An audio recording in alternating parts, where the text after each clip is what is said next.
Alors Seigneur Dieu, c'est devant toi que nous sommes encore une fois ce soir.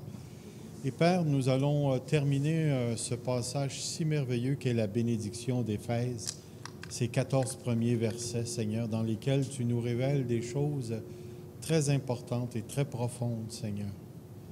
Alors, encore une fois, je te demande ce soir par ton esprit d'élargir nos cœurs, d'augmenter notre compréhension, afin qu'on puisse t'adorer, Seigneur, avec plus de sensibilité et plus de racines à l'intérieur de nous, Seigneur, sachant que ce que tu as promis, tu as le pouvoir de l'accomplir. Alors, que cette fin de texte pour nous signale aussi, Seigneur, une ferveur nouvelle dans nos cœurs pour t'aimer, te servir, t'adorer et accomplir ta volonté ici-bas sur la terre. Amen. Alors, la dernière partie, on avait arrêté au verset 12. Là, il nous reste le verset 13 et 14 à regarder ce soir. Et encore une fois, c'est curieux comment est-ce que dans quelques phrases, l'apôtre Paul peut, si on veut le dire ainsi, compacter une grande richesse spirituelle qu'on va essayer de dépacter ce soir pour nous. Est-ce que vous arrivez à bien lire le texte? C'est écrit petit, ici en tout cas, mais j'ai tenté de le mettre. Alors, ce qu'on a vu, c'est en lui, nous avons été désignés ou prédestinés comme héritiers, ayant été prédestinés, suivant le plan de celui qui met tout en opération conformément aux décisions de sa volonté.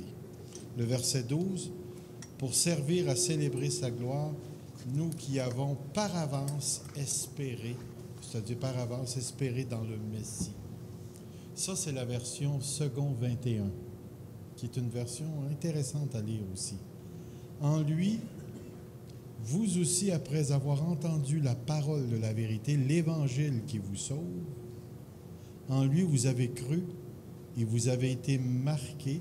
Ici, si vous avez été scellés du Saint-Esprit, marqués de l'empreinte du Saint-Esprit qui avait été promis. Il est le gage de notre héritage en attendant la libération de ceux que Dieu s'est acquis pour célébrer sa gloire. Si je prends les deux versets, ce sont les versets qu'on veut voir ce soir. Dans ces deux versets, Paul nous donne un peu la fin de la grande phrase qu'il a commencé au verset 3 et qu'il termine au verset 14. Alors, pendant un court moment, nous allons regarder le verset 13 et à partir de ce verset 13, nous allons découvrir un petit peu plus la pensée de l'apôtre Paul. Pour la première fois, Paul réfère au lecteur, je pourrais dire ici, en utilisant le pronom « vous ». Vous vous rappelez, la semaine passée, j'avais mis une diapo pour vous montrer qu'au moins 11 fois avant le « vous », l'apôtre Paul utilise le « nous » continuellement. Nous. Et pour la première fois, c'est comme si il s'arrête de parler du « nous » et là, il parle du « vous ». Tu veux que quoi? Le micro, est-ce qu'il descend tout seul? 1, 2, 3, 4, non? Comme ça va-tu? C'est vrai que ça passe à la TV, ça, là. Comme ça? OK. Fait que je vais juste reculer mon chose. Est-ce que ça va mieux comme ça? J'ai beaucoup de misère à travailler avec un micro debout comme ça. OK. Le passage du « nous » à « vous » a pour but d'emmener les Éphésiens à prendre conscience de la richesse de la bénédiction qui leur a été accordée. Nous, maintenant vous les Éphésiens,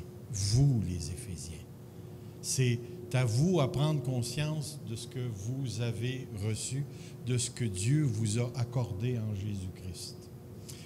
Ce que j'aime dans ces passages du « nous » ou « vous », C'est comme si l'apôtre Paul voulait pas parler en l'air.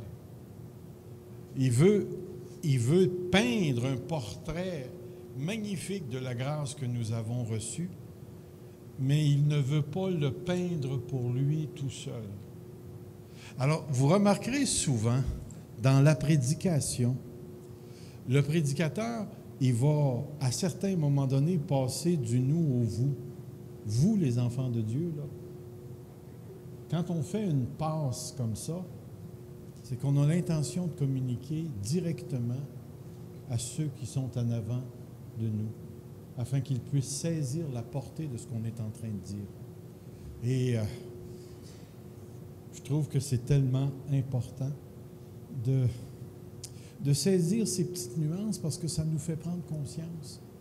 Ce soir, là, si la lettre avait écrit à l'Église Fusion, c'est à vous que l'apôtre Paul s'adressait ici. Puis, dans le texte, l'apôtre Paul introduit une sorte de progression pour conduire au point principal. Regardez bien ici. Je vais vous mettre le verset. C'est celui-là? Oui. Le verset 13. Bon. Il faut que je le reprenne. Le verset 13. C'est pas le bon verset.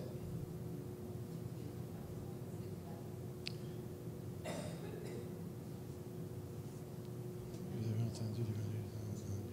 OK. Si vous regardez la phrase, là, le verset 13, je vais le mettre ici.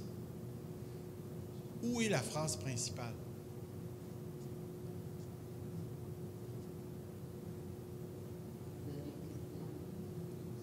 Vous avez été scellés du Saint-Esprit. Ça veut dire que tout ce qu'il y a autour de la phrase conduit à ça, vient embellir cette phrase-là ou ajoute des idées qui ont pour but de développer cette idée-là dans le texte. Et c'est pour ça que je dis ici, il y a une sorte de progression ici, pour conduire à la phrase principale. Il va dire, après avoir entendu la parole de la vérité, l'évangile de votre salut, en lui vous avez cru, et ensuite vous avez été scellés. Alors, c'est comme si vous avez une sorte de mouvement ici, comme si le texte séparait trois choses. Vous avez entendu, vous avez cru, vous avez été scellés. Trois choses. Pardon? Ah, vous ne la voyez pas? OK. Non, c'est bon, je ne l'avais pas mis. Bon, là, vous la voyez? Oui. Amen. C'est bon. Mais la chose qui est intéressante, c'est que ces trois moments-là, en réalité, n'en sont qu'un seul. À quel moment est-ce que vous avez été scellé du Saint-Esprit? Une relation. Quand vous avez cru. Et à quel moment est-ce que vous avez cru? Quand vous avez entendu. Et tout ça, c'est pas comme une sorte de progression historique. Ça arrive dans le moment de votre conversion. Vous avez entendu l'Évangile, vous avez cru à l'Évangile, et à partir du moment où vous avez cru, le Saint-Esprit a fait quelque chose, c'est-à-dire qu'il vous a scellé. Puis, un petit peu plus loin, sur le plan grammatical, si vous regardez les phrases, vous allez voir en lui, vous aussi, puis remarquez la manière dont j'ai traduit les textes. Ayant entendu, ayant cru. Ce sont des phrases qu'on appelle adverbiales. C'est-à-dire que les phrases ont pour but de définir le verbe principal. Alors, c'est comme si ces deux phrases-là nous emmenaient directement au mot sceller, à l'action de sceller. Vous aussi ayant entendu la parole de vérité, l'évangile de votre salut, puis on pourrait aussi reprendre, vous aussi, ayant cru, vous avez été scellés. Ces deux phrases augmentent dans un certain sens l'événement ponctuel. Vous faites la différence entre un événement continu puis un événement ponctuel. Vous avez été scellé. C'est fait. Et ces phrases participent au développement. C'est pour ça ici, les deux en lui indiquent la sphère dans laquelle... la sphère de cet événement. Étant donné qu'il y a ici question d'une même expérience, celle-ci est une bénédiction, entendre et croire, qui fait partie de la grande bénédiction au même titre que l'adoption, la rémission et le pardon des péchés. Alors, ce qu'on est en train de dire, c'est que si l'Évangile vous a atteint, c'est rendu jusqu'à vous, et que vous y avez cru, ça fait aussi partie de l'action souveraine d'un Dieu qui vous a réellement béni. Vous rappelez-vous de ce qu'on a dit à propos du mot bénédiction? Le mot bénédiction présuppose un transfert. Rappelez-vous l'histoire de Jacob et son frère Ésaü? Le gars s'était tout déguisé, il avait mis de la peau de mouton ou de chèvre, je ne sais pas trop quoi, pour avoir l'air plus poilu qu'il avait l'air. Et puis après ça, son père l'a béni, puis il l'a béni de toute la bénédiction. Et ensuite, quand le fils est revenu, vous vous rappelez, le père lui a dit « J'ai pas d'autre chose à te donner ». Alors, par la simple parole, il y a eu un grand transfert. Et ici, le jour où l'Évangile a fait son travail dans nos vies, il y a quelque chose qui nous est arrivé de surnaturel, c'est-à-dire, il y a eu une action de Dieu, le Saint-Esprit, sur nous, où il a posé un geste tout à fait particulier. Ici, c'est le geste de la bénédiction, c'est-à-dire, il nous a scellés du Saint-Esprit. Une autre chose très intéressante, vous avez le verset, et lorsque Paul attache le concept de vérité à celui de l'Évangile, il fait généralement un contraste entre le vrai et le faux. Vous remarquerez ça quand vous lirez les lettres de Paul. Je vais vous donner quelques versets ici. À toutes les fois que le mot vérité et le mot évangile reviennent ensemble, c'est comme s'il y a quelque chose de sous-entendu sur la nature même du message qui est prêché ici. Regardez les textes. Dans Galates 2,5, « Nous ne leur cédâmes pas un instant et nous résistâmes, ça c'est la vieille seconde avec ses verbes, à leur exigence afin que la vérité de l'Évangile fût maintenue parmi vous. » Je ne sais pas si vous vous rappelez du contexte, il y avait des gens qui voulaient circoncire les inconvertis et les soumettre à la loi de Moïse. Et l'apôtre Paul avait été envoyé par l'Église d'Antioche pour aller plaider la cause des païens devant le concile des apôtres de Jérusalem. Et l'apôtre Paul a résisté, puis remarquez, le mot « vérité de l'Évangile » est associé à une résistance des gens qui voulaient fausser le concept de l'Évangile. Dans Galates 2,14, c'est l'histoire de Pierre. Vous vous rappelez, il y avait des gens venus de chez Jacques, c'est-à-dire de Jérusalem, où Jacques, le frère du Seigneur, avait une grande influence dans l'Église de Jérusalem. Et lorsque Pierre les a vus, il a arrêté de s'associer avec les frères non-juifs, c'est-à-dire les païens. Et là, l'apôtre Paul l'a repris. Il lui dit, voyant qu'il ne marchait pas droit selon la vérité de l'Évangile. Je dis à ces faces en présence de tous, si toi qui es juif, tu vis à la manière des païens et non à la manière des juifs, pourquoi forces-tu les païens à judaïser? On sent encore dans le texte que l'Évangile va être corrompu, qu'on va rajouter quelque chose à l'Évangile ou qu'on va tordre l'Évangile. Regardez dans deux autres textes. 2 Corinthiens 14:2. 4:2. Nous rejetons les choses honteuses qui se font en secret, et nous n'avons point une conduite astucieuse et nous n'altérons pas la parole de Dieu, mais en publiant la vérité, nous nous recommandons à toute conscience d'homme devant Dieu. Encore une fois, on sent ici, on sent que cet évangile est sur le point d'être corrompu. Dans le dernier texte, « Efforce-toi de te présenter devant Dieu comme un homme un homme éprouvé, un ouvrier qui n'a point à rougir et qui dispense droitement la parole de vérité. » Puis si vous connaissez un petit peu la deuxième lettre de Timothée, il y avait des gens qui voulaient enseigner un autre évangile et qui voulaient corrompre l'évangile et qui s'attardaient à des fables, à des généalogies et qui créaient un nombre important de problèmes dans la vie de l'Église. Et ce que je trouve intéressant,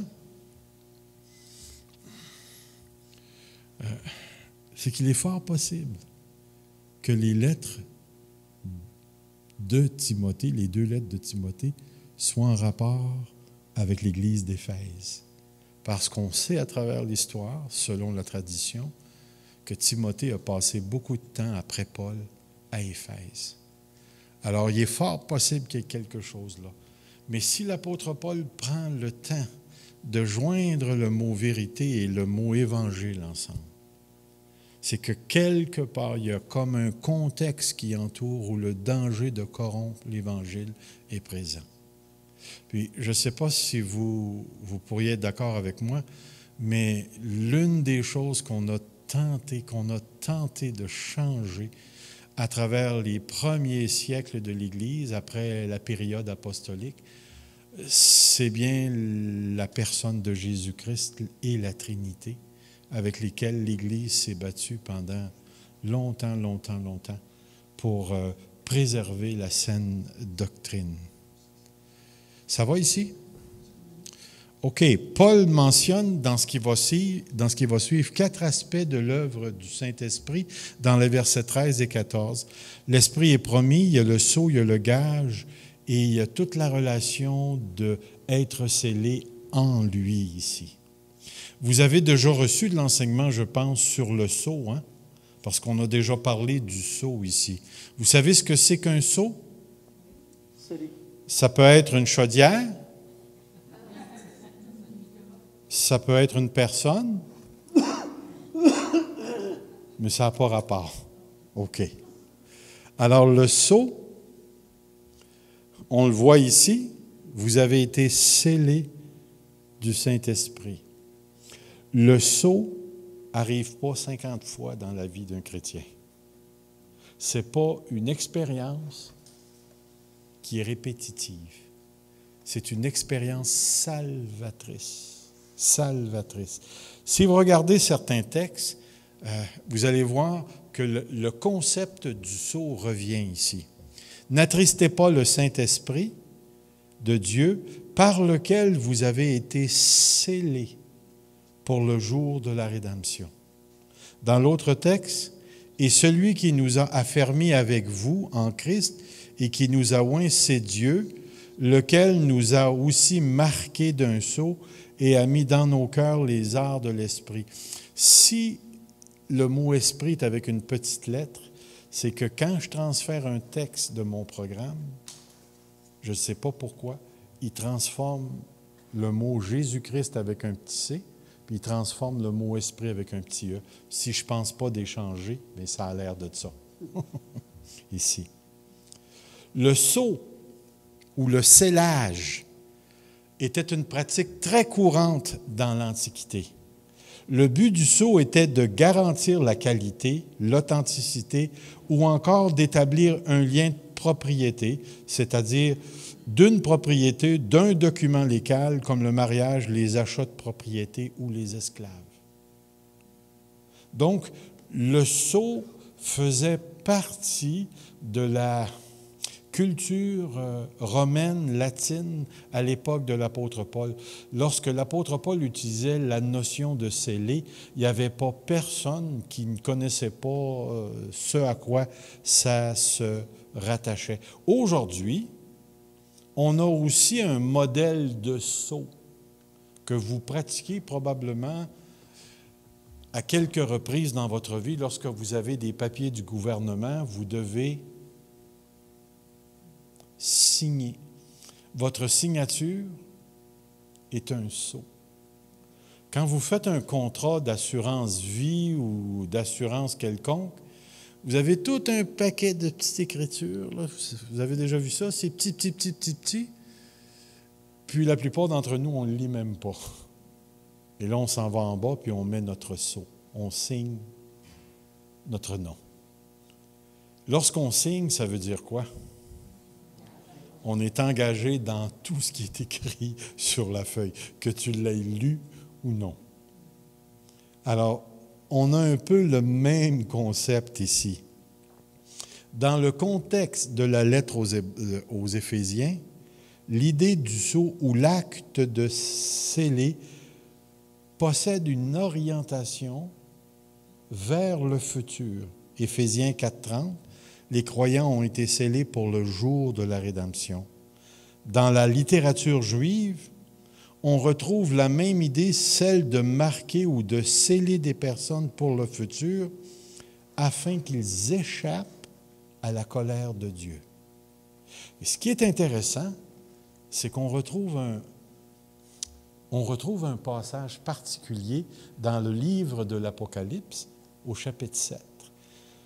Je vais vous mettre 3 versets en avant de vous ce soir, puis remarquez bien le contexte dans lequel on se trouve. Après cela, je vis 4 anges debout aux 4 coins de la terre. Ils retenaient les 4 vents de la terre afin qu'il ne souffle pas de vent ni sur la terre, ni sur la mer, ni sur aucun arbre. Je vis un autre ange qui montait du côté du soleil levant, c'est-à-dire du sud. Non, monter, c'est l'est.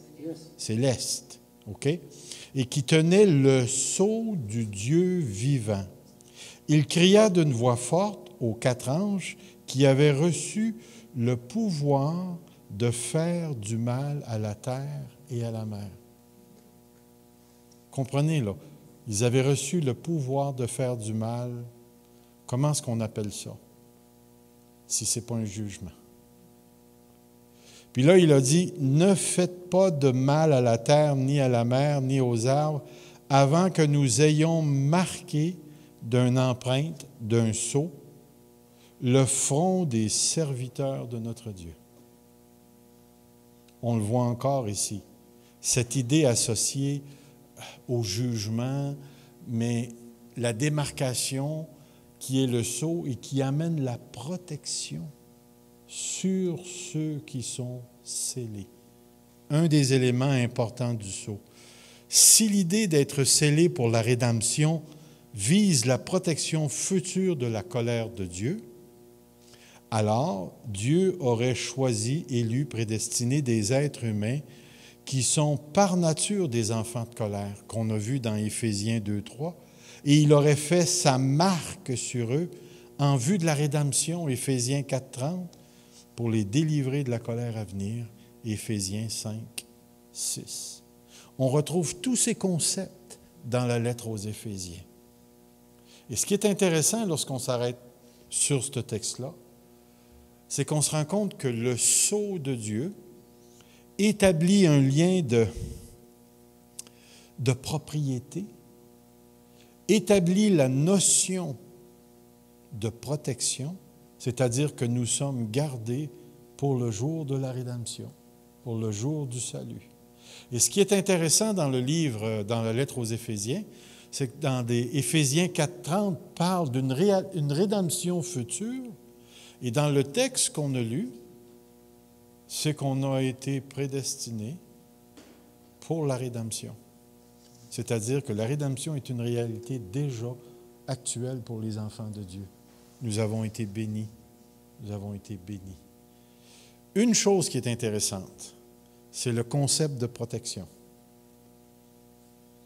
Est-ce que parce qu'on a été scellés du Saint-Esprit et que maintenant nous vivons dans la protection de Dieu, que ça veut dire qu'on n'aura jamais d'accident,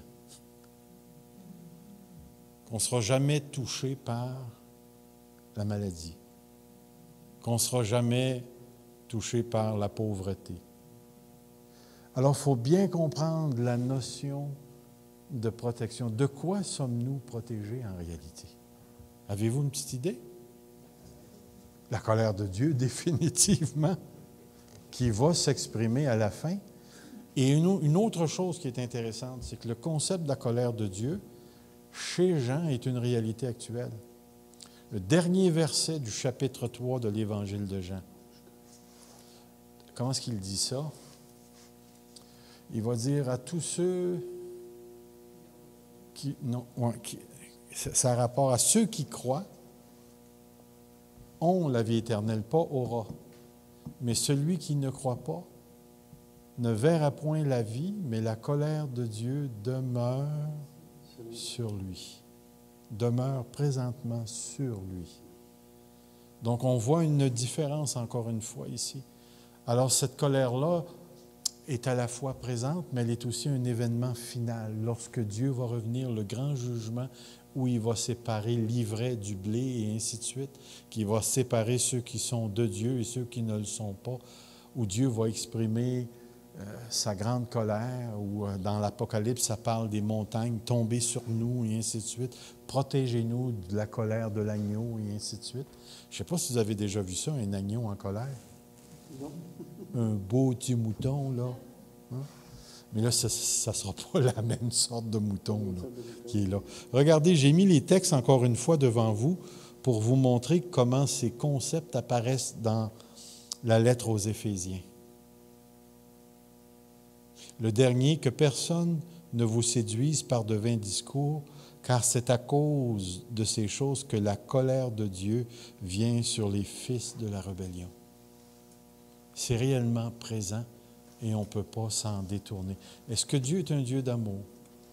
Oui. Mais est-ce que ce Dieu d'amour-là peut se mettre en colère? N'oubliez pas ici, la colère dont on parle, ce n'est pas un Dieu qui s'est fait piler sa grosse orteil.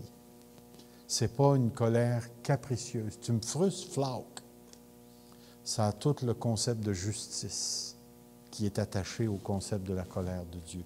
C'est un peu comme si l'un d'entre nous commettait un crime, puis on va subir la colère du système judiciaire québécois, ici. Non seulement ça, mais la parole de Dieu nous dit que le Saint-Esprit est un gage. Un gage. Quand on parle de gage, là, avez-vous une idée de quoi on parle en partant? Qu'est-ce que c'est qu'un gage? Une garantie. Une garantie? Oui. Est-ce qu'on a d'autres mots?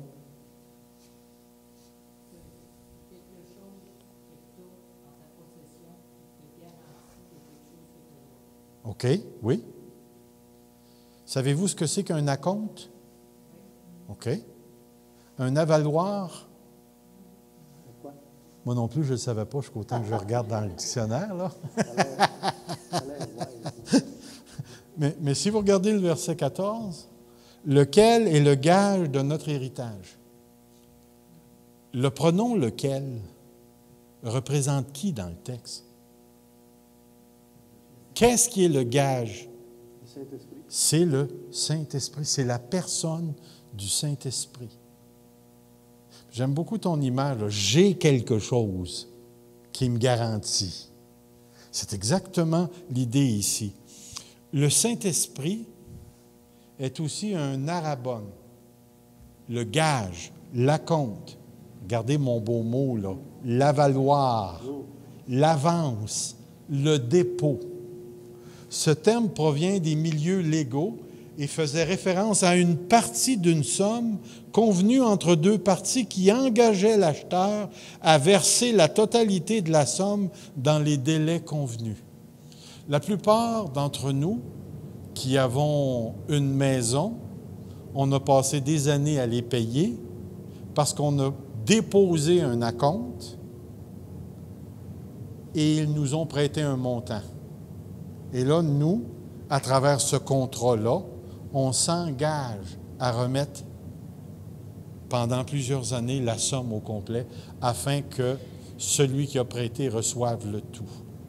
Donc, il y a cette notion d'acompte, il y a cette notion de gage que tu donnes en gage, mais il y a aussi cette notion d'engagement. Et c'est pour ça qu'on dit ceci, Par cette métaphore, le Saint-Esprit est la déclaration que Dieu s'est personnellement et volontairement engagé à donner la plénitude de la bénédiction. Ainsi, la promesse de Dieu est fiable. Est fiable. Puis vous remarquerez une chose. Le gage, c'est une personne de la Trinité.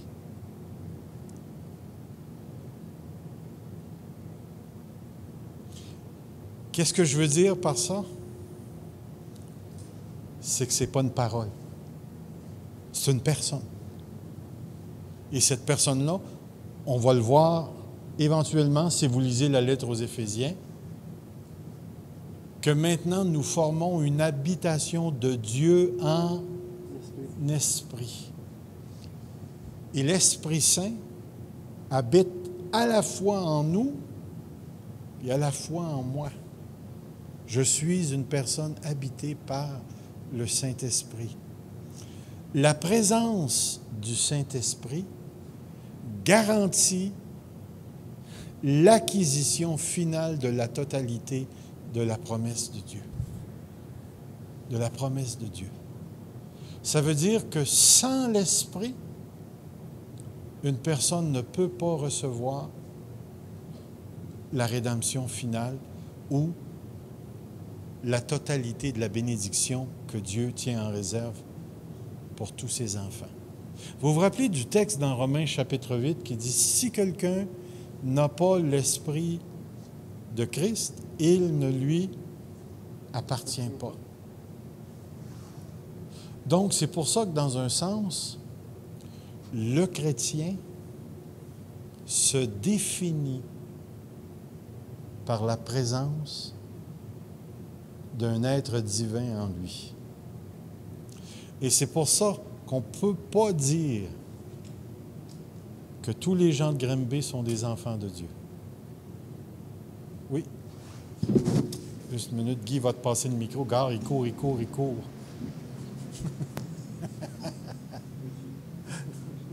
Merci, monsieur. Merci. Oh, là, j'ai perdu ma pensée. Là, OK, c'est bon, ça. Est-ce que c'est pour ça que le blasphème contre l'esprit est le seul péché impardonnable? C'est définitivement. Quand tu t'attaques au Saint-Esprit et que tu le transformes en démon, parce qu'il ne faut pas oublier, le Saint-Esprit, c'est pas juste d'être incrédule, c'est d'attribuer à Satan les œuvres que le Saint-Esprit fait. Que Satan fait. Pardon? Que Satan fait. Oui. Yeah. OK. Non. C'est les œuvres que l'Esprit fait, on les attribue à Satan. C'est par Belzébul, et ainsi de suite, que Jésus chassait les démons. Donc, ce n'est pas n'importe quel type de péché ici, là. Mais là, ici, dans ce contexte, ce dont on parle, c'est de la présence ou non du Saint-Esprit dans le cœur d'une personne. C'est très important. Puis en même temps, il y a une forme de... Il y a une forme de sécurité ici. Je ne sais pas si vous la voyez, là, mais une fois que le Saint-Esprit rentre, il ne sort plus. Et ça devient important pour nous de réfléchir à ça. Le salut consiste non seulement dans le pardon des péchés, mais dans l'installation du Saint-Esprit dans la vie d'une personne. Et il devient, pour ainsi dire, le gage. Puis, c'est tellement important ce concept du Saint-Esprit que la Bible nous dit que l'Esprit était une promesse que Dieu a faite ici. Regardez dans le texte. En lui, vous aussi, après avoir entendu la parole de vérité, l'évangile de votre salut, en lui, vous avez cru, vous avez été scellés du Saint-Esprit qui avait été promis. Promis. Donc, il y a quelque chose de particulier dans une promesse.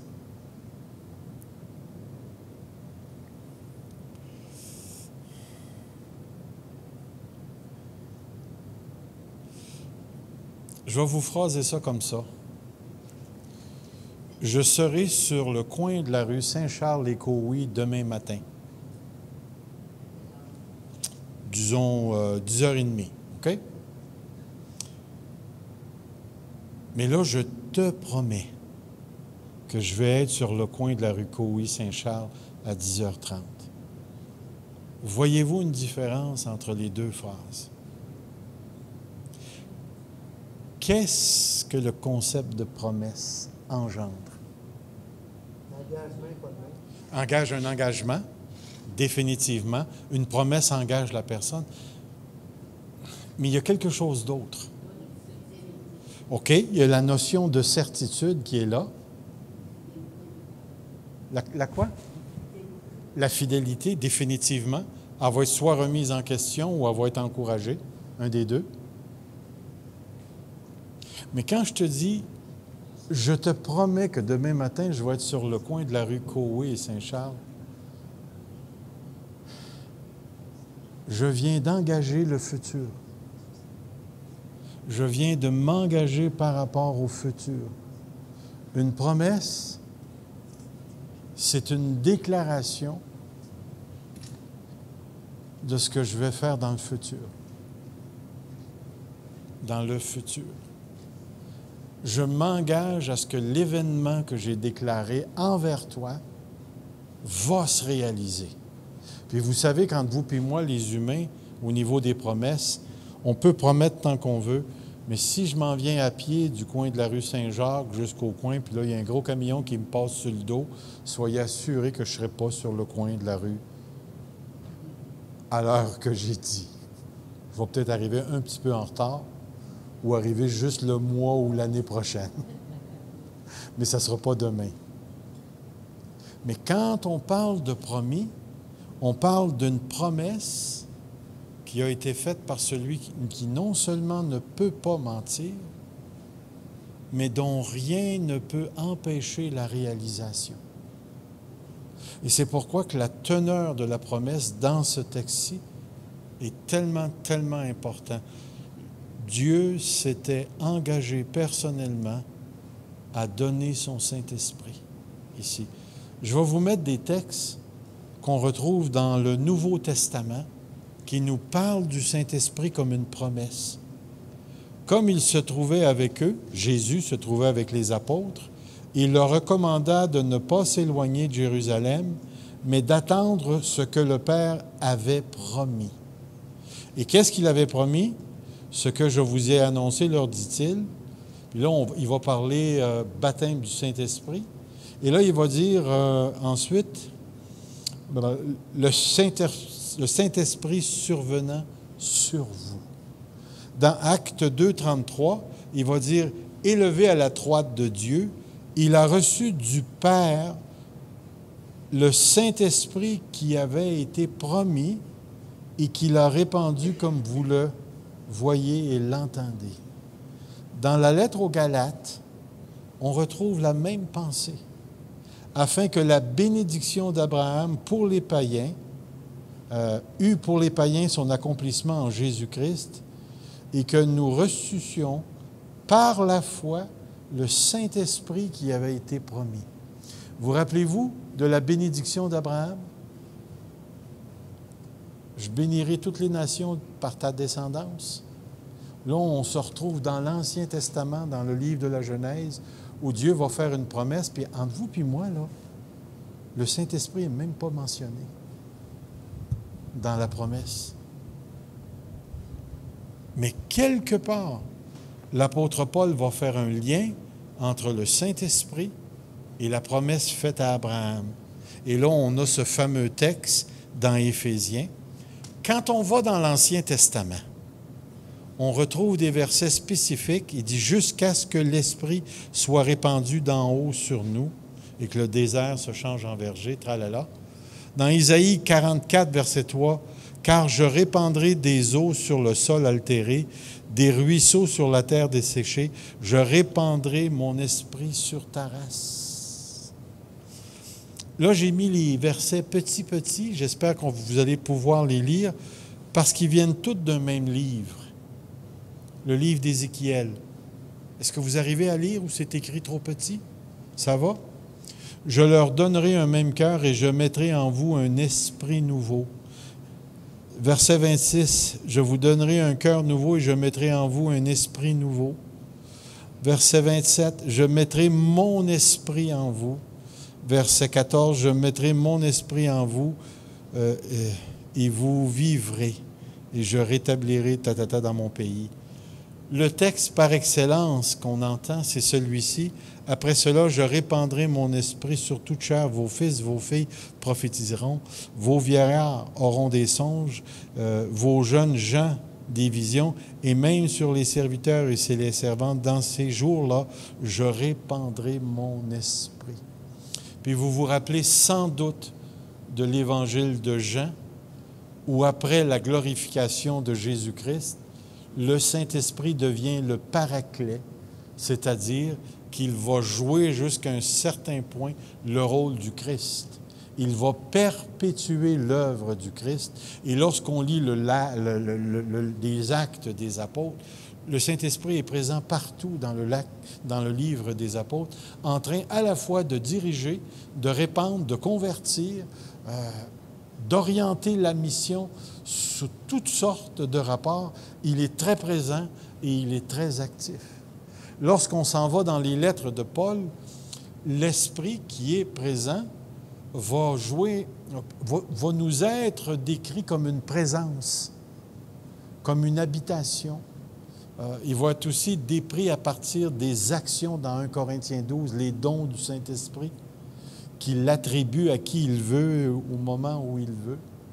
Alors, l'apôtre Paul nous place devant un personnage extraordinaire, mais un personnage super important qui se trouve à être l'aboutissement du salut en Jésus-Christ.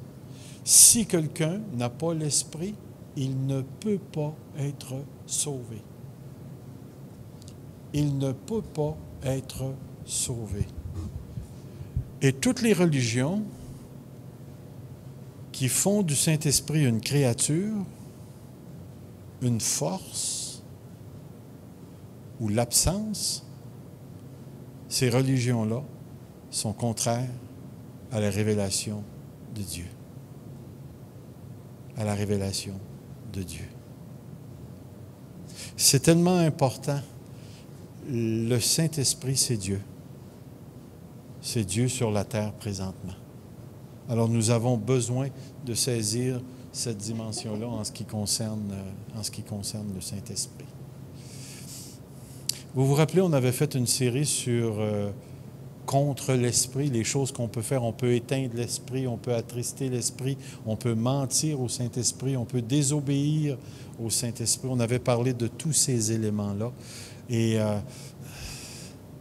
naturellement, lorsque le Saint-Esprit a été attristé, il y a bien des choses qui ne marchent plus dans l'Église de Dieu. Il fait toute la différence dans nos vies. Ça va? À venir jusqu'ici? Scellé en lui. Scellé en lui. Le quatrième aspect. En lui, vous aussi, après avoir entendu la parole de la vérité, l'évangile de votre salut, et il le répète encore, en lui, vous avez cru et vous avez été scellés du Saint-Esprit qui avait été promis. Donc, encore une fois ici, en lui, c'est la sphère de l'action du Saint-Esprit.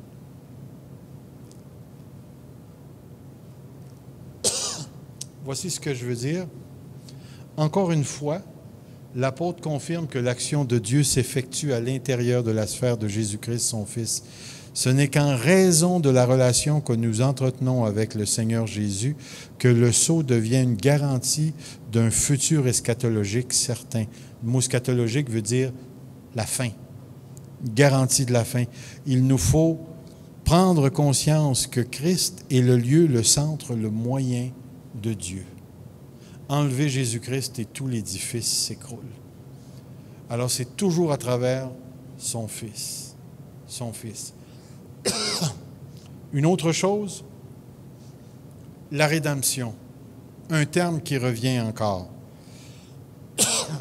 qui va dire « lequel est un gage de notre héritage pour la rédemption de ceux que Dieu s'est acquis à la louange de sa gloire. » Vous vous rappelez qu'on a parlé de la rédemption comme étant la délivrance? Un petit peu plus haut, au verset 7, le mot rédemption est associé avec le sang versé de Jésus-Christ. Donc ici, la rédemption, c'est véritablement une délivrance qui s'effectue à travers la personne de Jésus-Christ ici. La rédemption future est ainsi la totalité de la bénédiction dont l'Esprit est l'acompte et le gage. Rappelez-vous du texte dans 4:30. Nous avons été scellés par le Saint-Esprit pour la rédemption. Donc, il nous reste encore quelque chose à vivre en tant que chrétiens, un moment extraordinaire où Dieu va se révéler dans toute sa plénitude et il va transformer complètement le cosmos, va nous régénérer dans un sens, ressusciter nos corps et on va participer au nouveau ciel, à la nouvelle terre, une nouvelle société qui est totalement centrée sur lui et qui fonctionne selon sa volonté. Il n'y aura plus de tricherie, de lois qui vont refléter la présence du mal sous aucune forme. Tout va s'harmoniser et s'aligner sur la pensée et la personne de Dieu.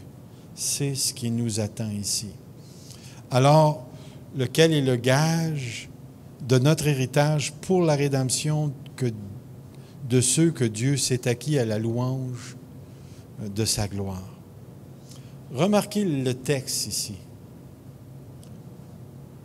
Ceux que Dieu s'est acquis. Ceux que Dieu s'est acquis. Qui a fait l'acquisition? C'est Dieu. Je vais mettre quelque chose devant vous parce que le mot utilisé pour décrire l'acquisition, ce n'est pas un terme qui revient souvent dans le Nouveau Testament. Est-ce que vous pouvez lire même si c'est écrit petit? Il va dire le verbe qu'il nomme ici, péripoiéomai, et le nom péripoiésis sont des termes difficiles à comprendre. Dans notre verset, nous retrouvons le mot qui signifie acquisition, possession, voire même salut. S'il est question de l'acquisition ou de possession, alors qui est le possesseur? C'est la question que les exégètes posent. Parce que le mot revient vraiment pas souvent. Il y a deux idées ici qui reviennent en ce qui concerne ce texte. Si nous choisissons l'exemple ou l'option de la possession, alors Dieu a donné l'Esprit comme un acompte pour un héritage que nous, les croyants, recevrons. Vous me suivez? Donc, le mot n'a pas le sens que Dieu s'est acquis, mais que nous sommes appropriés dans le texte. Et il y a certaines versions qui traduisent le texte comme ça. Je vais vous montrer dans quelques instants. Si c'est la deuxième option est choisie, alors Dieu devient celui qui acquiert son peuple choisi comme sa possession. Et c'est comme ça qu'ils ont traduit le texte ici. Si vous regardez ici, vous avez le texte qui dit les arts de notre héritage pour la rédemption de ce qu'il s'est acquis. Vous avez ça dans la Nouvelle Seconde. Dans la Bible Sommaire, vous avez que Dieu s'est acquis. Dans la Bible Toble, si vous regardez, à compte de notre héritage jusqu'à la délivrance finale où nous en prendrons possession. Voyez-vous, eux autres, ils mettent l'emphase sur le « nous » qui va prendre possession. Le deuxième verset dans la Bible liturgique, une première avance sur notre héritage en vue de la rédemption que nous obtiendrons. Si vous regardez, les deux derniers textes ont été traduits pour mettre l'emphase sur nous. Les deux premiers textes ont été traduits pour mettre l'emphase sur Dieu. Pourquoi une telle différence? Mais c'est à cause de la rareté du mot « utilité ». Parce que dans certains contextes, le mot est utilisé de cette manière-là, puis dans d'autres contextes, il est utilisé de l'autre manière, ici. Alors, dépendamment de la traduction que vous allez lire, vous allez avoir une terminaison du texte qui est différente selon les versions, selon l'emphase des traducteurs ici. Mais moi, j'aime l'idée d'être la possession de Dieu. Parce que je n'ai pas mis le verset ici, mais on retrouve la même idée dans la suite du texte lorsque la prière de Paul va aller jusqu'à dire qu'il reçoive un esprit de sagesse et de révélation afin qu'il sache trois choses, quelle est l'espérance qui s'attache, puis il va dire la richesse de son héritage. Et dans le grec, le son héritage, le mot l'héritage que Dieu s'est acquis, et dans le contexte, l'acquisition, c'est nous. Nous sommes le peuple acquis, nous sommes l'acquisition, nous sommes l'héritage de Dieu. Dans d'autres versets, ce que Dieu a promis devient notre héritage. Mais dans ces deux versets, on semble nous présenter Dieu comme celui qui est allé chercher et qui nous a scellés, qui a mis le gage et qui a fait de nous sa propriété. Nous appartenons à Dieu. Et nous avons des textes qui disent littéralement ça, que nous sommes la propriété de Dieu, nous appartenons à Dieu. Dieu a fait, en mettant le sceau, un acte d'appropriation. Nous appartenons à Dieu ici. Alors, si on regarde un tout petit peu, en résumé, ce que nous avons vu, c'est que Paul débute la lettre aux Éphésiens en exposant la nature de la bénédiction à laquelle il participe. Cette bénédiction est d'ordre spirituel, ne s'obtient qu'en Jésus-Christ et qui inclut les éléments suivants. L'élection pour la pureté devant Dieu, la prédestination à l'adoption, la rédemption et la rémission des péchés, la connaissance du plan de Dieu, la réception de l'héritage eschatologique et l'assurance de la possession de la bénédiction par le Saint-Esprit. Et nous, les enfants de Dieu, nous participons à ce que Dieu a commencé il y a quelques millénaires, même on dirait plusieurs millénaires, parce qu'il a commencé avec la promesse d'Abraham, et nous sommes dans la continuité de cette promesse. Et la prière, ou plutôt la bénédiction d'Éphèse, nous dit clairement qu'à ce point-ci, chacun d'entre nous, nous participons à quelque chose d'immensément grand et d'immensément merveilleux. Est-ce que ça va à venir jusqu'ici? Est-ce que vous vous sentez un petit peu plus béni?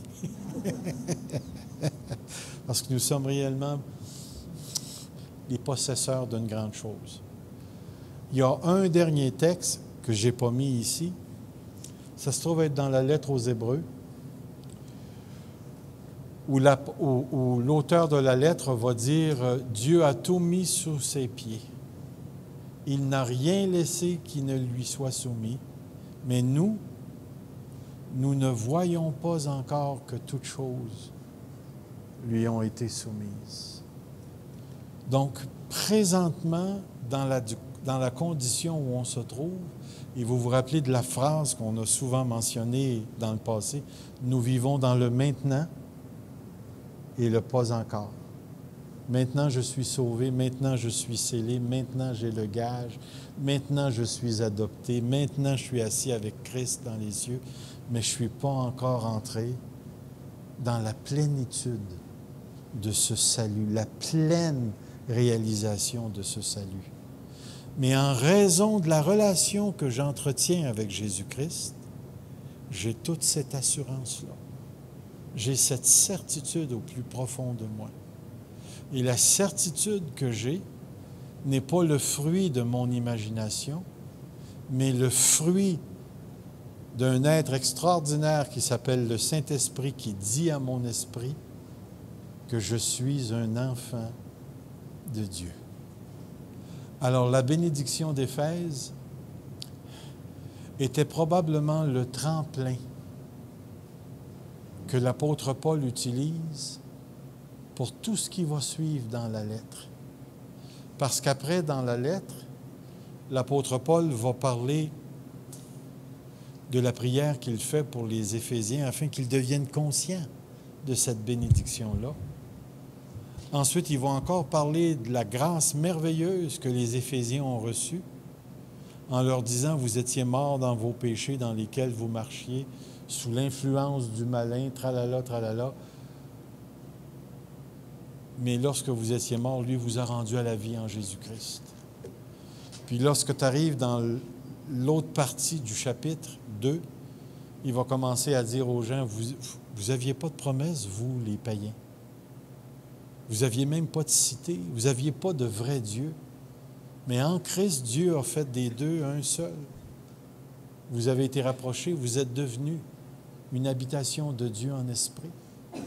Et au chapitre 3, l'apôtre Paul va leur présenter la place particulière que Dieu accorde aux païens à un moment donné dans l'histoire, où l'apôtre Paul a été choisi pour être envoyé justement auprès des non-juifs, des païens, pour qu'eux aussi aient part à l'évangile de Jésus-Christ.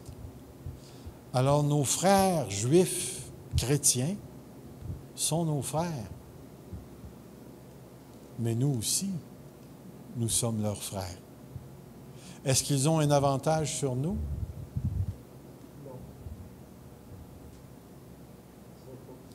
Est-ce que le fait d'avoir une certaine nationalité donne des privilèges de plus? Non. Pas certain de ça, moi non plus. Mais, dans l'histoire, Dieu avait dit que le salut viendrait par les Juifs. Maintenant que le salut est arrivé, nous formons un même homme, un même corps. L'Église de Dieu, la Kahal de Dieu, l'Assemblée de l'Éternel. Et en raison de ça, nous avons la totalité de la bénédiction que l'apôtre Paul a décrit.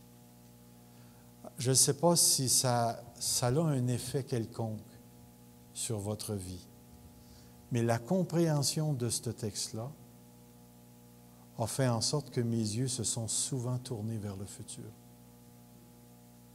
Et j'aimerais un jour, si Dieu me le permettrait, là, d'expliquer pourquoi le futur est si important dans le présent. Parce que le jour où l'Église de Dieu, où les chrétiens perdent de vue le futur que Dieu tient en réserve pour nous, la manière de vivre change complètement. La manière de faire l'Église change complètement. Mais pour les enfants de Dieu qui gardent les yeux fixés sur ce qui les attend et qui y croient avec une certitude ancrée dans leur pensée, ces gens-là vont être capables, d'adopter une véritable théologie biblique de la souffrance, une véritable conception de l'être humain, que nous ne sommes pas là pour nous, mais pour lui. Et ils vont être également capables de tempérer les pertes et les gains de cette vie. Et à travers tout le temps et les jours que Dieu leur accorde sur la terre, ils vont savoir que le corps qu'ils portent présentement n'est que temporaire, jusqu'à ce qu'il entre dans l'immortalité. Et il y a des notions que l'apôtre Pierre et que la lettre aux Hébreux nous enseignent qui sont tellement, tellement importantes. Nous sommes des voyageurs.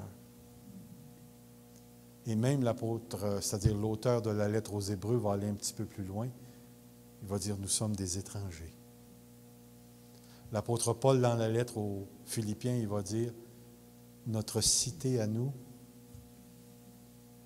elle est dans les cieux. On est concitoyens des saints.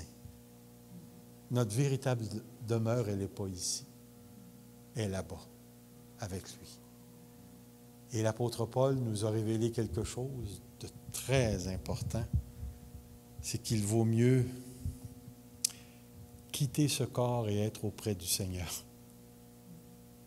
Alors, quand nous qui vieillissons, parce qu'on a l'air d'être pas mal tous des petits vieux, du moins on s'en va tous là, faites-vous-en pas. Un jour, vous allez avoir un corps flambant neuf. Et puis, vous allez vous réjouir de tout ce que Dieu vous a promis et que vous captez par la foi et que vous désirez par l'espérance, en espérant. Et c'est réellement ça qui nous attend. Alors, ce soir, on termine la bénédiction d'Éphèse. Et si vous me permettez, j'aimerais terminer avec un mot de prière. Alors, Seigneur Dieu, ce soir, nous nous arrêtons pour te dire merci de nous avoir choisis avant la fondation du monde, pour être purs devant toi. Et nous savons très bien, Seigneur, que cette pureté nous est donnée par Jésus-Christ, notre Seigneur. Je veux bénir ton nom, Seigneur, parce que tu nous as prédestinés à devenir des enfants d'adoption. Tu nous as introduits dans ta famille, ce qui veut dire que tout ce qui est à toi est à nous, Seigneur. Je veux te remercier de nous avoir délivrés du péché et de nous avoir pardonnés, de sorte que maintenant nous pouvons entrer dans ta présence, parce qu'en lui, en ton Fils, nous avons été lavés et purifiés. Une autre chose, Seigneur, pour laquelle je veux te dire merci, c'est le plan que tu nous as fait connaître. Ça va faire 40 quelques années que je suis croyant, Seigneur. Et ce désir, cette espérance profonde, la certitude que tu vas réaliser ta promesse m'a animé toutes ces années, Seigneur, dans les bons comme dans les mauvais moments. Et t'as montré ta main protectrice qui nous a gardés et qui m'a gardé, Seigneur, de la folie à travers toutes ces années. Tu t'es approprié nos personnes. Nous sommes ton acquis, ta possession, ton héritage. Et tu es tellement sérieux, Seigneur, avec cette notion que tu as mis ta marque sur nous, le Saint-Esprit. Et c'est pourquoi, Seigneur, ce soir, je plie le genou dans mon cœur pour te dire un grand merci. Pour te dire, Seigneur, jusqu'à ce que tu reviennes, garde-nous, fidèles à toi. Entoure-nous, Seigneur. Garde notre Église Fusion, afin que cette Église ne perde jamais de vue la prédication de l'Évangile et le retour de Jésus-Christ.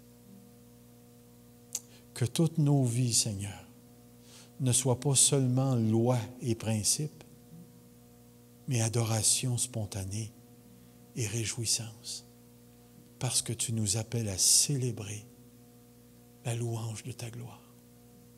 Père, merci. Merci, Seigneur Jésus. Amen.